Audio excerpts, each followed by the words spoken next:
But we're going to cover some Week 1 games, some kind of the games to watch or games that are probably popular, and we're all going to give our predictions, and we're just going to see who's the best out of the three of us. So, why don't you write it down so we can keep like they do, like have like a big dog or like a leader of the pack type of thing. Yeah, sure. Except I have video of it, so.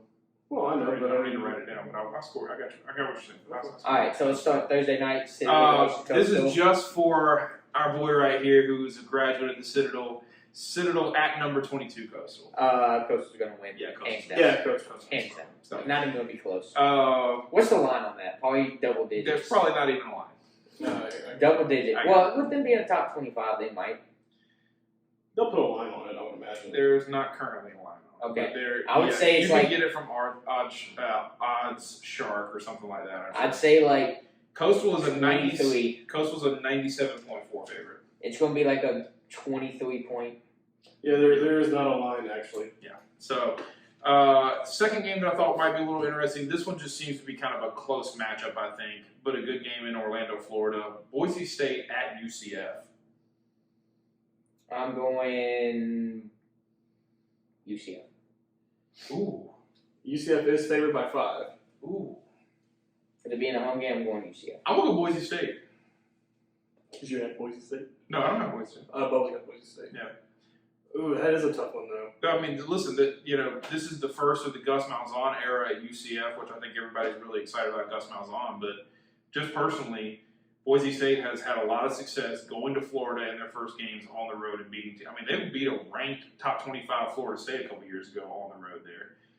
New coach is the defensive coordinator from Oregon last year, so it means Boise State's defense is going to get a little better, and they have a really highly recruited quarterback that's starting at them for a year, 2 or 3 for him over there. So. I'll go Boise State. I wasn't selling you. No, I know. It sounded like you were, though. Sounded like you were. No, I mean, I agree. I think Boise State's a tough matchup wherever they go. I mean, they're always going to play people tough. So yeah, they've always been that one team that's never scared. They always them and App State. App State never has a fear either. Yeah. Going down the list, later game that night, number 4 Ohio State at Minnesota. PJ Fleck and the boys. Ohio State. Ohio State's going to kill them. Yeah. So I'll take number 4 Ohio State with it. You as well? Oh yeah. All the way. All right, so rolling into rolling into Friday. Fridays, yeah. So this is scaring me a little bit because in the college football league I do have this team. Number 10 North Carolina at Virginia Tech. North Carolina only a 5.5 point favorite. I like North Carolina. I like North Carolina too. I think Matt Brown got something special up there with that quarterback though. Sam Howell. I actually ordered a Sam Howell jersey since he's my number 1 quarterback on my number 1 team this year in fantasy. So. Did you really? DH gave it $24. I was about to say it better be less than $20. Yeah, $24. Yeah, I'll go North Carolina there. I think it's going to be a tough matchup. I think it's going to be a good game. It might only be a 3-point game. I want to throw this one out to you guys because this is interesting. Duke at Charlotte. Duke is regarded as probably one of the 10 to 15 worst teams in college football this year. They're favored by less than a touchdown. At Charlotte. I think Duke wins solely based on the fact that they carry a little bit bigger name than Charlotte 49ers do. So I think they may have a few more better athletes than Charlotte. I'm telling you, I like Charlotte. I like the way Charlotte University has kind of worked itself. University of North Carolina, Charlotte, but kind of the way it's worked itself up to the FBS level and kind of how it's starting to really recruit well. I think it's a major city, obviously, which gives you a little bit of buzz to your name. But too bad it's a shitty part of town. Yeah, well, I mean, from Charlotte, I don't know, but it's a shitty part of town. Okay, I believe you. But yeah, so that was just interesting when I saw not a huge favorite by Duke and could be just a sneaky upset there maybe by Charlotte. But I'll call the upset. I'll call Charlotte beat them. Okay, I'll call the upset. I'm going Duke. Chris, you going? I'll go. You know what? I'll go Charlotte too. Okay. I think they do it. I think they have enough 3-star talented kids on that team that can pull it off. So nothing really else great on the Friday schedule. So we're gonna roll into Saturday. Some noon games. This one's a big one. Penn State at Wisconsin. That's number 19 Penn State at number 12 Wisconsin. It's a noon game too. Wow. Yeah, on Fox. I'm gonna go with them having home field advantage plus the roommate's a big Wisconsin fan. I'm gonna go with the Badgers. I'm going Penn State. I'm going Wisconsin. All right. I like the split there. I'm going Wisconsin. I think Wisconsin's. Well, like Alex saying, home field advantage. I mean, Wisconsin always runs the ball very well. Don't disrespect me like that. You a short Adam, sorry. You a short looking Alex. I'm just kidding, Alex. We love you. So, like Adam said, home field advantage, always threat to run the ball 80 times a game. Yeah. So they've always had a stable control the ball, control the game. They've always had a stable running backs, and always a above average O line. Yeah. Did they just get a big transfer too for running? Did they just get a big running back transfer? I think it was a Clemson transfer that went up to Wisconsin, maybe. I think it was Clemson. And now that you said that, I think it was a Clemson transfer. So, all right, so we got Wisconsin, Penn State, Wisconsin on that one. Another good matchup coming at the 3:30 time frame in Mercedes-Benz Stadium in Atlanta, Georgia. So neither team technically has home field advantage, but number one Alabama and Miami, the Hurricanes. Alabama. Yeah, Alabama. I'm gonna roll. That's a home game for Alabama.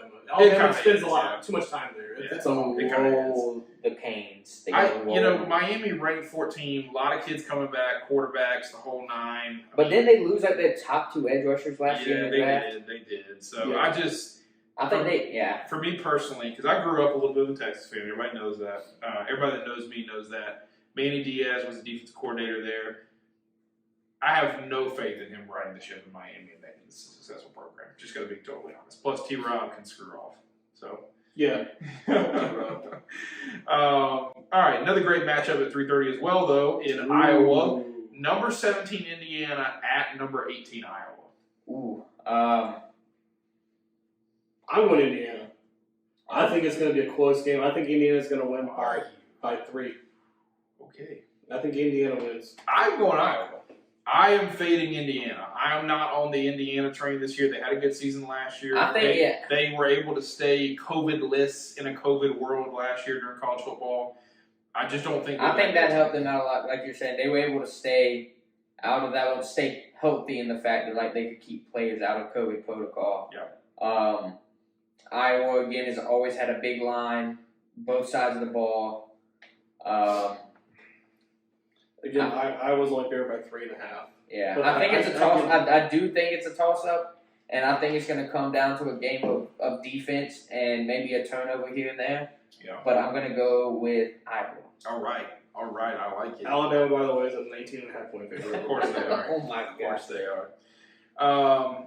Another great game, 4:30, Darrell K. Royal, Texas Memorial Stadium. The number 21 Longhorns are hosting the number 23 Louisiana Raging Cajuns. You no longer have to call them the Louisiana Lafayette Raging Cajuns.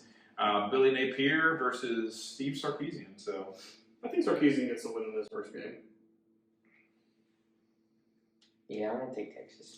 I'm going to take Texas too, but I'm going to tell you right now, I can see. Louisiana is not something to sleep on. Not at all. I can see Louisiana. Lost one game last year? They lost one game last to year. App State, wasn't it? Isn't that who they lost to? Or Marshall, one or the other. I thought they lost. Louisiana? I thought they lost to. Maybe it was Coastal. I think it was Coastal. It was Coastal. either Coastal or Cincinnati. Coastal went undefeated. No, they lost to Liberty. Oh, did they? Yeah, they beat BYU, but they lost to Liberty in the bowl game. Okay. So they were undefeated regular season. Yeah. But anyways, I think Billy Napier is an excellent coach. Could have certainly been a great coach here at South Carolina, and I do think that he will get a Power 5 job this upcoming year. I think this will be the final year of Billy Napier, Louisiana Lafayette. But I can see it happening. But I'm going to take Texas. You can't vote against. In recent years, you could have, but I think Texas is kind of on the rise. Yeah, it's a big game one for them. I mean, big opening game. So a little bit of a sneaky matchup. People are starting to kind of lay a little money on them, but San Jose State at number 15, Southern California. San Jose State just won big in week 0, right? They did win big. They got Nick Starkville, who was the quarterback at Texas A&M.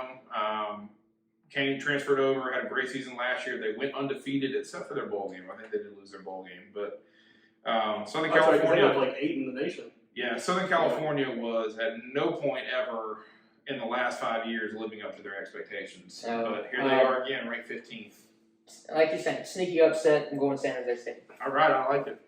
I'll take Southern California because they did get a big influx of Texas transfers, and they have a lot of talent on that roster. You just got to hope that they can put it together. That's what, yeah. Yeah, I'm going Southern Cal. Yeah.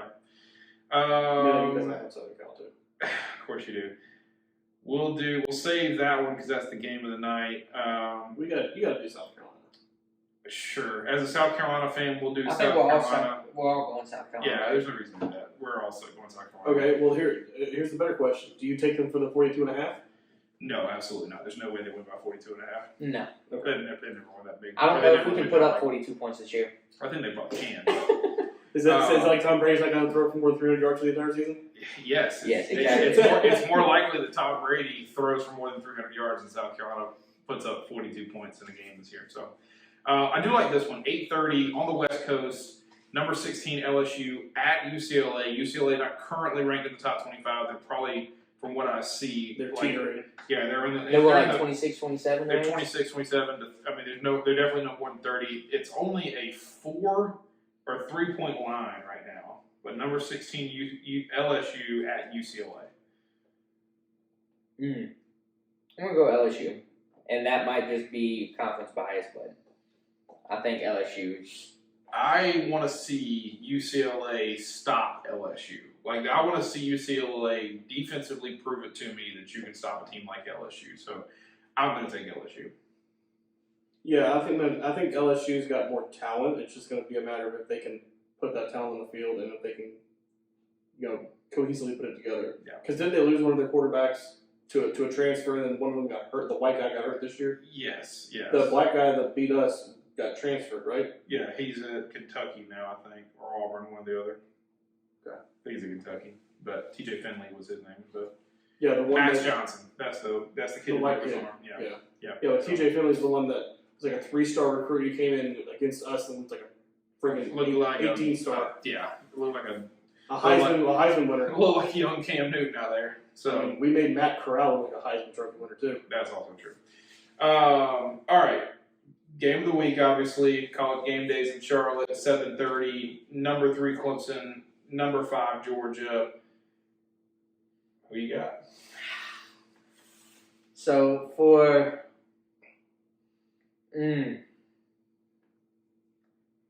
with the way Clemson's offense is looking, as far as what they lost, their quarterback situation, as far as who's actually going to be healthy to start week 1.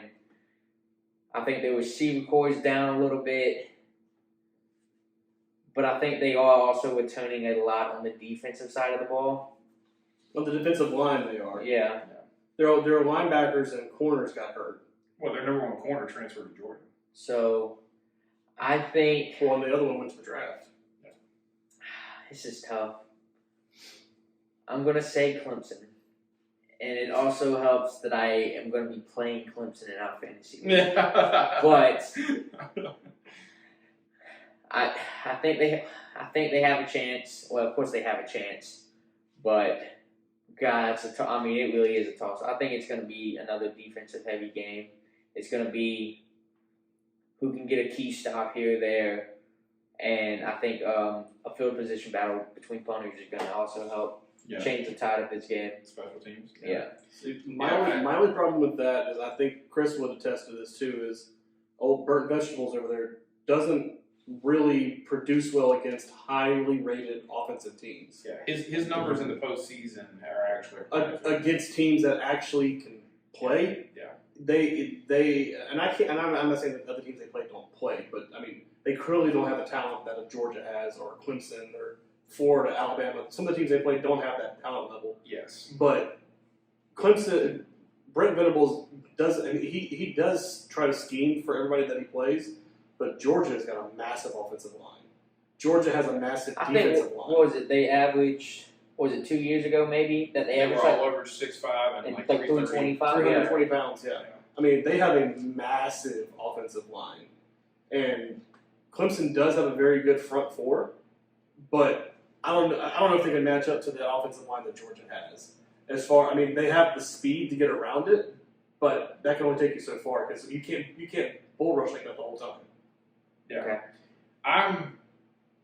Did you want to say your prediction or you want me to give my thoughts first? Give your thoughts first. Okay.